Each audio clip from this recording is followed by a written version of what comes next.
More fallout from a bad night of officiating at FedEx Field on Sunday night, and there could be a quarterback change coming. We discuss everything going on with the Washington Commanders on Locked On Commanders. Your daily podcast on the Washington Commanders, part of the Locked On Podcast Network. Your team every day.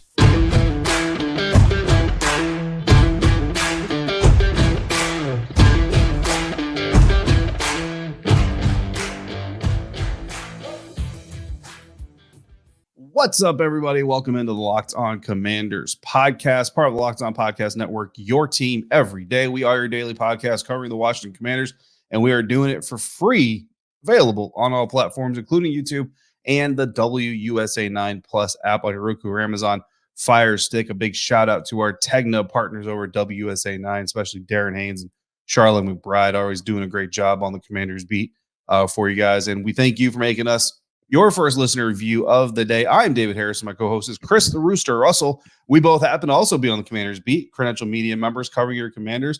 Chris is doing it for the Team 980. We're going to find he and Pete Medhurst live from 9 a.m. to noon Eastern Monday through Friday or anytime on the Odyssey app. And I'm doing it for Commander Country, part of Sports Illustrated's FanNation, where Chris and I just left FedEx Field at about 3 o'clock in the morning, if memory serves correct. And Chris, you were bright-eyed and bushy-tailed on the radio at 9 a.m. sharp. I mean, that's legendary stuff right there, man. Well, actually, I left a little bit earlier than you, in full disclosure, right? So I left just after 2 o'clock, but I was actually on the radio and on television at 6:40 on Monday morning Eastern time because the Junkies had me on, and their show is not only on 106.7 The Fan and down in Richmond and what have you, but also on NBC Sports Washington. So I was beyond bright-eyed and bushy-tailed. And then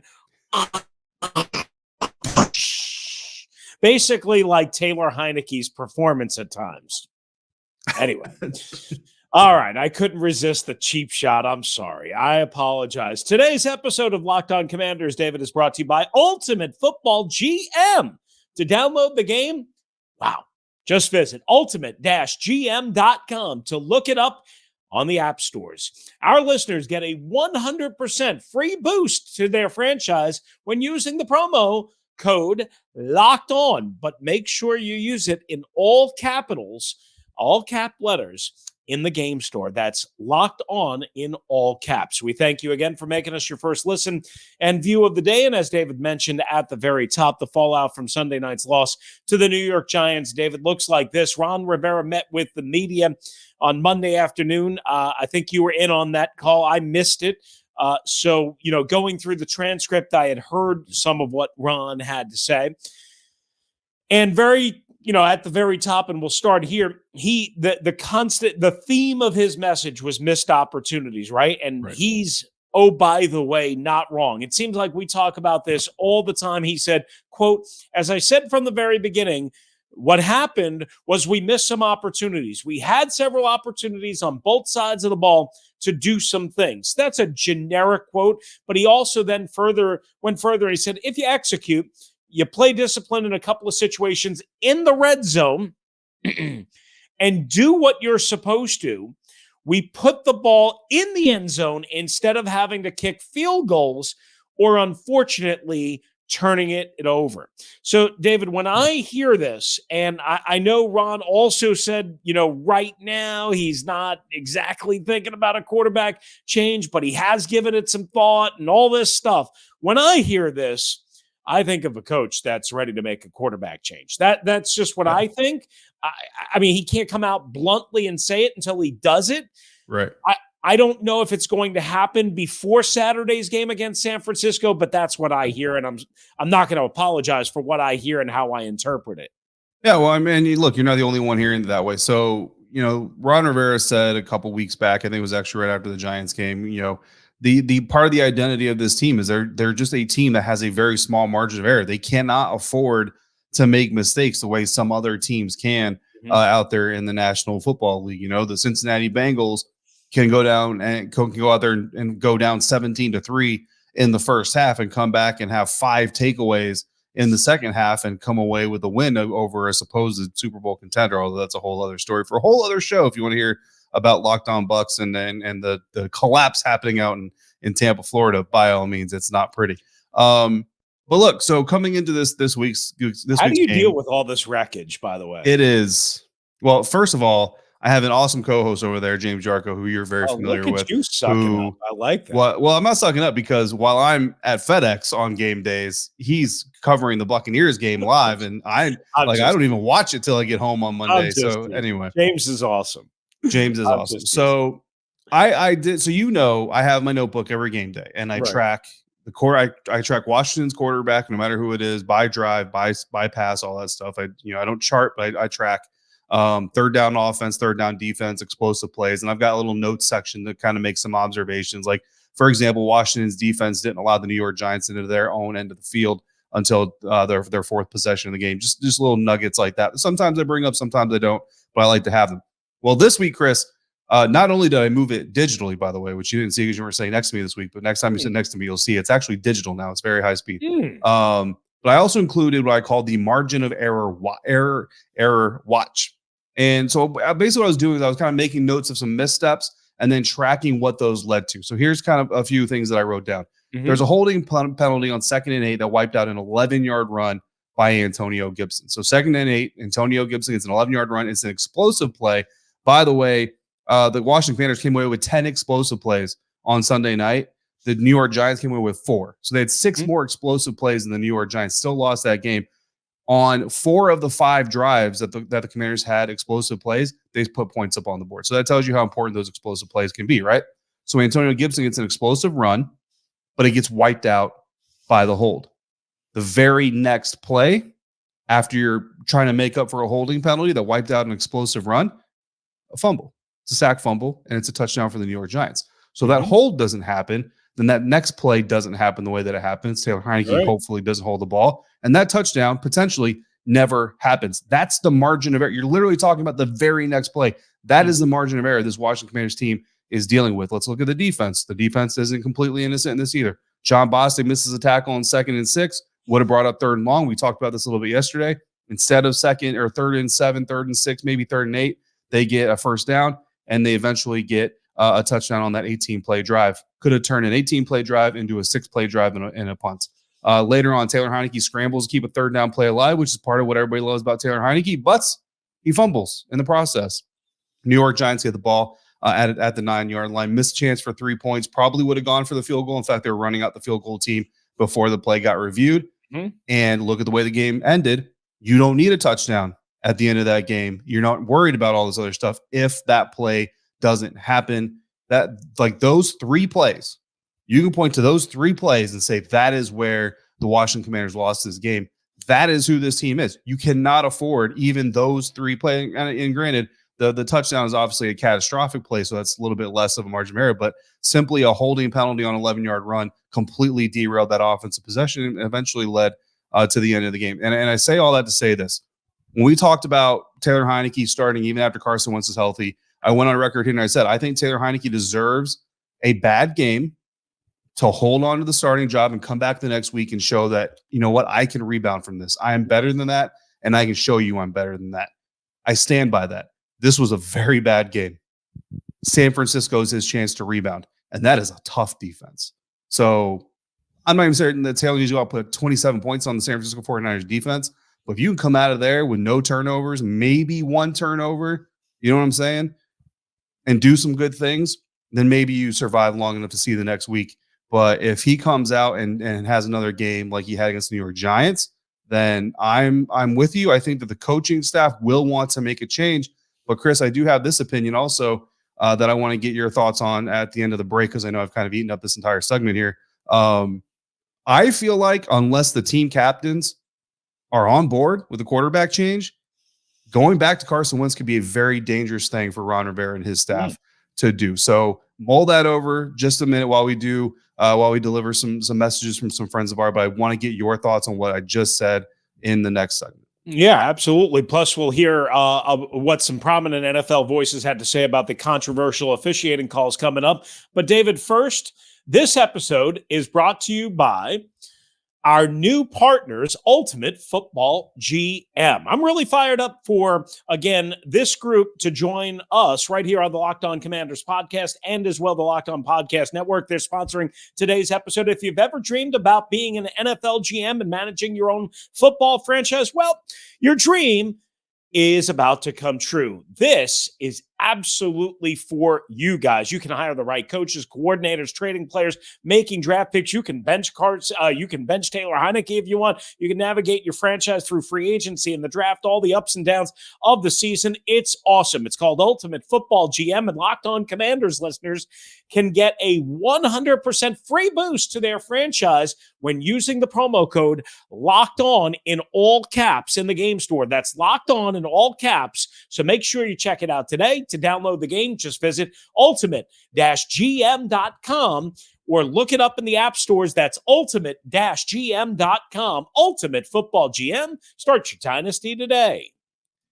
Yeah. So listen, Ultimate Football GM, I have the Washington Commanders franchise currently week 2 of the 2027 NFL season, 2026 NFL season. Chris, we just went to the NFC Championship game. We did lose in the NFC Championship game, but we went to the NFC Championship game, and we're week 2, 2027, just delivered a week 1 win over the Philadelphia Eagles. Things are definitely looking up for that virtual version of the Washington Commanders. So anyway, this show is also brought to you by Turo, the world's largest car sharing marketplace. With Turo, you can book any car you want, wherever you want it, and from a community of local hosts. Browse a huge selection of vehicles for just about any occasion or budget across the U.S., UK, Canada, and Australia. Book a spacious SUV or minivan for a family road trip, or get a classic or luxury luxury car for a special event, birthday, or holiday. Find anything affordable or test drive that new electric vehicle you've had your eye on for a little while. Many Turo hosts can even deliver the car right to you, like mine did when I went to Indianapolis. Every trip is backed by liability insurance. Terms and conditions and exclusions apply. Forget boring rental cars and find your drive at Turo.com. All right, I'm back here on the Locked On Commanders podcast. Thanks again for making us your first view and listen of the day. Now make your second listen and view the Locked On Sports Today podcast. With Peter Bukowski and friends, they bring you the biggest stories around the world in sports in 20 minutes. Get the analysis and the opinions before anyone else with our local and national experts and insiders. Locked On Sports Today. It's available on YouTube and as well wherever you get your podcast. So, David, back to your question that you had asked or presented right before the first timeout, which was how would a quarterback switch go over in the locker room with the leaders? And it's a really, really tricky thing, as we know, right? And that's why I think partly why Ron is probably not going to make this move for this week, a short week, long trip, because in some ways, Taylor was better on Sunday night, at least in the second half, than he has been at times. There were some explosive plays. You mentioned some of the big plays. Some of them came from the running game, but some of them, quite honestly, came from the passing game in the second half. There was nothing. There was barely a pulse, quite honestly, in the first half outside of some good stuff on the first drive that ultimately ended in a sort of a weird way. So ultimately, I do think that if Taylor goes into the San Francisco game and is struggling against, like you said, an elite defense, I think that locker room, I think those players would understand flipping the switch back to Carson Wentz.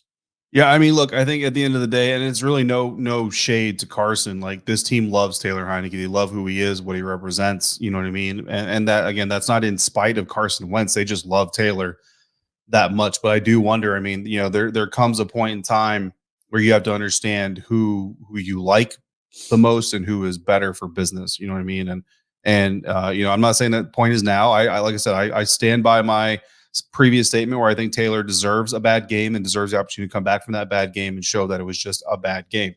You know, he's had some other struggles, but I think holistically, you know, you can say this was kind of his worst overall performance so far this season. So I do think that he deserves a start in San Francisco because of that. And I think he'll have the support of his team. You know, I just wonder, you're on the, you know, you're not out of the playoff race. I know it seems a little bit dark, right? But if you can beat the 49ers and some other things break your way, then you're right back in the mix, so to speak. So, you know, this thing isn't over. And this team, you have to feel like, especially these guys who've kind of been here, and, you know, they had the 7-9 playoff season, but how real does that really feel? You want to get in with a winning record, stuff like that. So the opportunity to earn that is going to start to dwindle very, very quickly. So I just kind of wonder how much that plays into it. So yeah. It'll be a really interesting, I'll just say this, next day or so, because if there's going to be a quarterback switch going into San Francisco, which again, I don't think either one of us think they should do and will do, but we'll basically find out about it at some point on Tuesday, maybe Tuesday evening, kind of depending on how it leaks out, what have you, before the start of the practice week. So again, we'll have you covered. We'll have reaction, all of that stuff. David, also, as we opened up the show post-game overnight from FedEx Field, we, of course, mentioned the refereeing and officiating controversy, a reaction really pouring in from all over the NFL on those two controversial calls.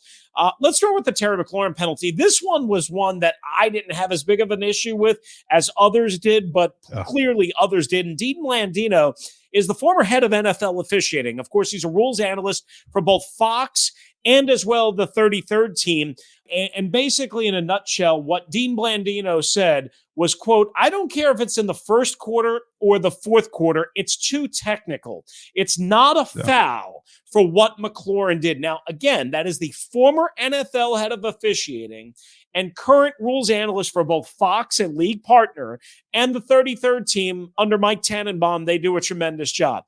When I saw this video and when I saw the audio, and especially when I coupled it with what Jay Gruden told Pete and myself on the radio show, he said it was a horrible call. He was very animated about it. He was very clear how really upset he was with the call.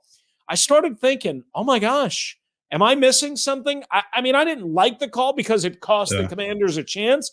But really, you have some prominent NFL voices that are just beside themselves. They cannot understand why this call was made. Right. Well, and not to rehash everything that I said yesterday, right? But I mean, there's a practice here, and Dean talked about it in that video for all of you. It's on the 33rd team's Twitter site. Go to their Twitter page, look up their media. It's a very good video. Dean really breaks it down really well. But Terry and you kind of combine what Dean said with what Terry said, right? Terry lines up. He points to the official. He says, "Hey, am I good?" The official, you can see him says, kind of step up. Terry steps up again, kind of signals to him and says, like, "Hey, am I good?" Terry later said, the official said, "You are good." And then as soon as the ball is snapped, even honestly, like while the ball is getting ready to be snapped, you see the official reach into his waistband, get ready to throw that flag. And as soon as the flag is thrown, you can see Terry's body language is just shock. And he's looking at this official like, "What are you throwing a flag for?" I know that some people had a problem with the play call, and that's fine. But at the end of the day, this is something that Dean talked about. There's no advantage, gained by Terry McLaurin or by the Washington Commanders offense. And this is something, I would be willing to bet that if you break down game film of games after game after game after game this season or seasons past, you're going to see wide receivers that aren't technically lined up with the belt line of the center, but they stand there. They converse with the official with the hand and arm signal. The official says, yeah, you're good. Nothing suspicious is happening here. Let's play football. But what kills me from a staff standpoint, because I understand different officials, but as a head referee, you're the captain of that team. Your team needs to be like, there are 3 teams on the field. All 3 of them need consistency to be successful. So you have that nitpicky call on one side of the field, and then on the opposite side of the field, you got Curtis Samuel getting mugged for his lunch money on a touchdown pass that should have been a touchdown pass, and we're saying there wasn't enough contact there.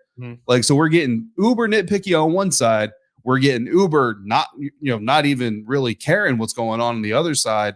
So as a team and as a head referee, that's who I've got a problem with. Your team is not on the same page. Your team is not calling this game across the board with any type of semblance of like, here is our tone that we're setting for the night. And really, it was just indicative of a very weird end of the game. Going back to some of the reviews, I mean, I don't know that I've ever seen so many reviews in a game, let alone a primetime game with playoff implications, where we're stopping the clock and we're stopping momentum, and we're taking guys out of a groove, out of the battle mindset to determine, like, literally the most ironic thing, Chris, is we're stopping the clock to determine whether or not we should stop the clock. Yep. Like, that was the and most that was, I believe, on the review. I think that was the Logan Thomas play. That was the Logan Thomas play. Me correct. And plus, then there was the Taylor Heinicke out of bounds at the 1 yard line. They had to look at that. The Taylor Heinicke fumble. That one I'm okay. The fumble I'm okay with. The potential turnover. Obviously, you want to get those right. The Heinicke going out of bounds one. It was weird, stacked on top of the other ones because you know what? In that situation, it looks like the Commanders may go in and score. So from a competitive advantage standpoint, you don't want to cost the team a timeout if, in that situation. So I even get that one. It's the Logan Thomas one really, because the Logan Thomas one, again, you're talking 10 seconds of game clock, whatever you do the rundown. I mean, all these things. And it's like the biggest impact of that whole thing, when you go back to how much time was left on the clock, the fact the Commanders had a timeout left, the Giants had timeouts left, like that 10 seconds in that scenario. I know you're inside 2 minutes, but that 10 seconds in that scenario, not as critical as the flow of the game is concerned. And they absolutely killed the flow of the game. So I'm not a conspiracy theorist. I don't think anybody had it out for the Washington Commanders, but all the fans who kind of say, you know what, they think New York maybe just doesn't want the Commanders in the playoffs because of Dan Snyder. I can kind of see why you would get that way if you're a fan. I'm not going to go there, but I can see why people would go there because that end sequence was just completely whacked and it was completely lopsided to one side of the field. One last quick thing. I did get a text from a source on Monday morning, a very well-informed league source. He said it was a horrible call, and a horrible call was his words. But he also pointed out that the official that made the call, the line judge, Carl Johnson, former NFL head of officiating, didn't last very long in that role, had a domestic violence accusation, but he was essentially demoted a number of years ago. David, think about this. From former NFL head of officiating, basically what Dean Blandino, Mike Pereira, those guys have served as, Al Riveron, all that, to a line judge. And Carl Johnson's reputation is not exactly pristine around the NFL. Just saying. But it's not horrible, but it's not exactly pristine. But he's the guy we put on the field for prime time. A flexed prime time. Like this is like that's the other thing too. Like, and look, I'm not trying to destroy anybody's career or anything like that. But that head referee, I don't have his name in front of me. I don't have my flip card in front of me. But when Carl I Johnson, when I saw the head referee. John Hussey. Yep. There you go. Yep. When I saw him during the pregame on the video board, I literally said out loud, "That guy." I didn't use that word, but I went, "That guy," because I've been watching football for a really long time. That guy's face, at least in my instinctual reaction, is connected to a lot of negativity. Mm-hmm. And so for the fact that this crew was even in that game, again, a game that the National Football League intentionally said, we're going to put we're going to showcase this game on Sunday night for all the football world to watch. And you put that officiating crew there and you put that guy in that position, like, come on, bro. That's just decision making is just not on point there from the front office. If that's the best we have, we're all going, I think where. Coming up, what you guys are saying on the voicemail lines as Commander Nation has their left hand up and might be fed up as well. We will see. But first, David, this episode is brought to you by our friends at Prize Picks and PrizePicks.com. What is Prize Picks? Well, daily fantasy that's fun, easy to compete, quick to play. Here's what you do. You pick between 2 and 5 players, as we tell you all the time. If they score more or less than their PP projection, you can win up to 10 times your money on any entry. There's no competing against other people. You're not taking on David. You're not taking on me. It's just you versus the projections available from Prize Picks. You can do it with any NFL game, NBA, NHL, college football, bowl season, of course, men's college basketball, whatever you want. Entries are quick, easy, 60 seconds or less, operational in 30 states and in Canada. Download the Prize Picks app right now. Go to prizepicks.com. First-time users can receive a 100% instant deposit match up to $100 with the promo code Locked On. If you deposit 100, Prize Picks is going to give you 100. If you deposit 50, you get 50. Don't forget to use the promo code Locked On at sign up for an instant deposit match up to $100. All right, guys, we're going to wrap up this episode of the Locked On Commanders podcast by listening into some of the voices of the Locked On. Hopefully you're Locked On Commanders fans, but you're Commanders fans. That's the most important thing. By the way, Washington Commanders 2027, 2-0 now after defeating the Miami Dolphins 23-17. to 20. So I'm just saying things are looking pretty up there for my At ultimate least somebody's football winning these days. GM. I mean, look, I am available for contract talks and discussions if needed, although I don't think that's where we are just yet. Chris, let's hear from Will out in Arkansas. Hey Chris, hey David, this is Will from Arkansas. Can we see Howell now? I mean, Jesus. Can we at least check the kid out now, see what maybe the future holds? This team is just the Giants are just a better coach team, and I don't think that we really even deserve to be in the playoffs. To just be quite honest, I don't want to see this poorly coached, poorly quarterbacked team just go in and be mediocre in the playoffs. I mean, who does anyone really want to see that? Let's just be honest. I mean, when Scott's dialing up these plays and well, why are you trying to get fancy at the goal line? Just run the ball in there. All this motion and crap, just run it in there, man. And having Curtis Samuel in the backfield trying to get pretty with the ball, doing this, man, on 3rd and 3. Come on, man. C-Rob was getting 7 yards, 8 yards a clip. Hopefully, man, when this team is so enough. Ron, man, the game's moved past him. It's time to go. I mean, he's a good guy and everything. He's a real good guy. But Ron, I read maybe he can be a counselor or something. They can find some room in the back. He can just talk to the guys or something. He knows what to say, but I don't want him coaching. I'm sorry. The game's moved past him. Scott Turner, he can go, man. As far as I'm concerned, the only reason why he's in the NFL because his dad, just being real. Jack, he does a good job here and there. I'm done looking at the Heinicke experiment. That's enough. Let's see how. Anyway, thanks. Peace. All right, thanks very much to Will in Arkansas. David, you could hear the anger, the frustration. Two things that jumped out to me real quick. One, he wants to go to Sam Howell. Number two, he said, maybe Ron Rivera can be a counselor. I mean, that's a little harsh, but I understand the sentiment, but that's a little harsh. I understand the frustration. Absolutely.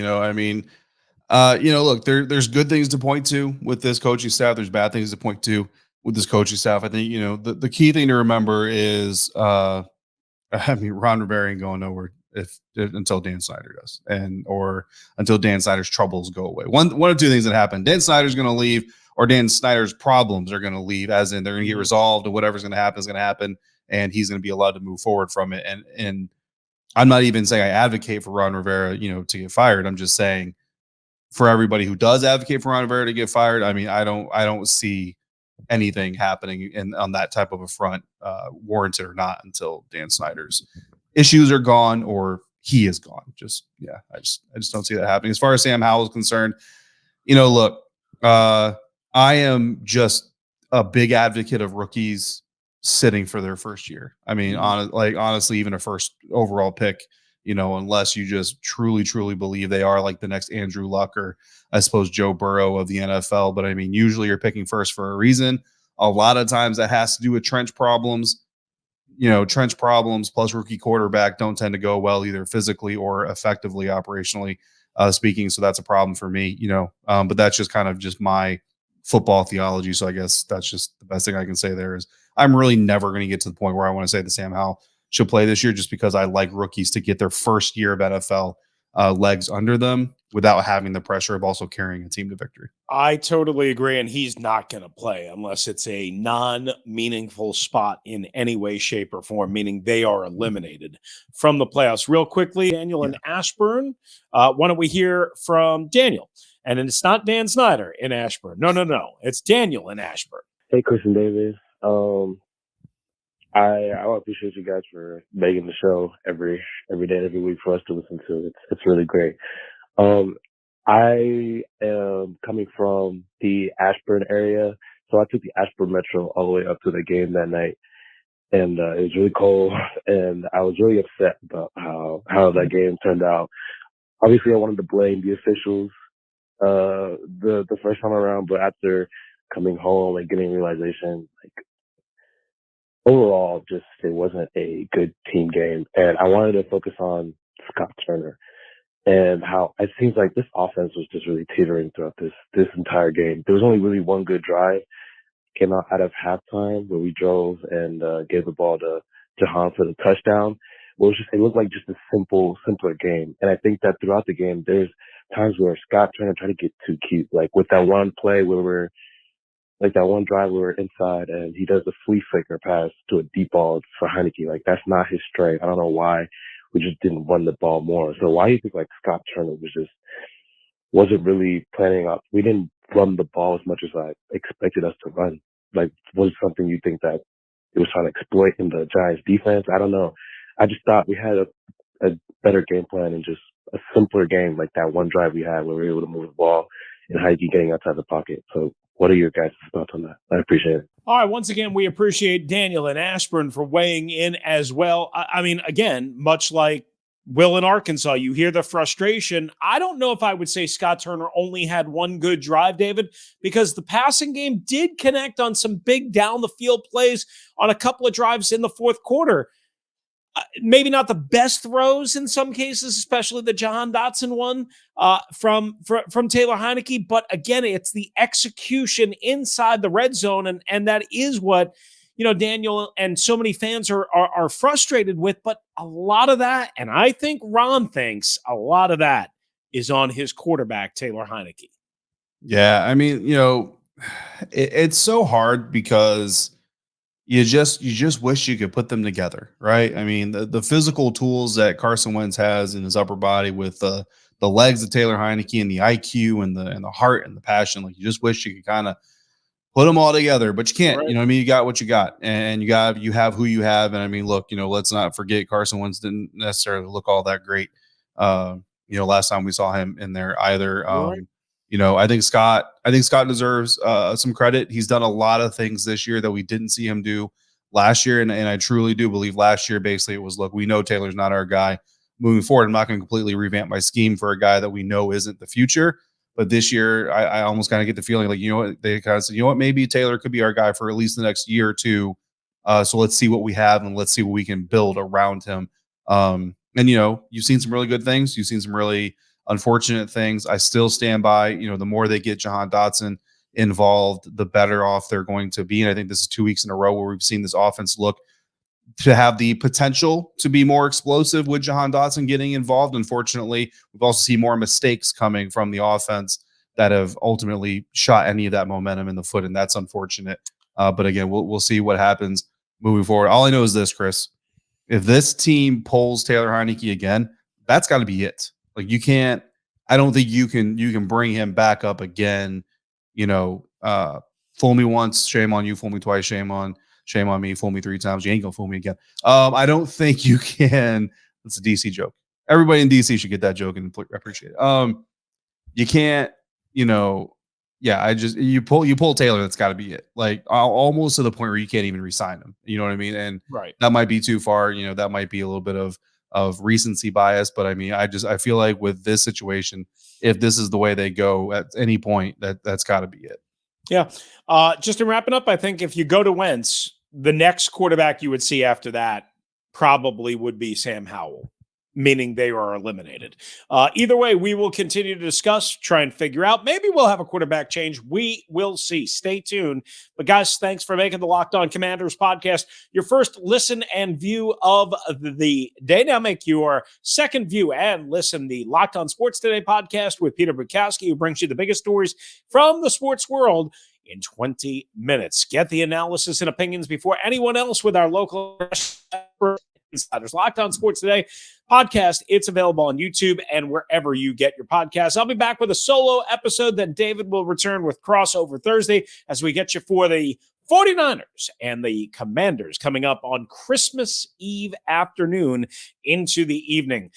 For David Harrison, who's covering the Washington Commanders on SI.com's FanNation, and for Commander Country, I'm Chris Russell, one half of the Russell and Medhurst Show on the Team 980 and always live, free and available on the Odyssey app. If you're out and about, please be safe, be kind to one another. Happy holidays, Merry Christmas, Happy Hanukkah, be safe, and thank you for joining us right here on the Locked On Commanders podcast. 2027 Commanders 3-0, just beat the Dallas Cowboys by 2 scores. Ultimate Football GM. Just saying.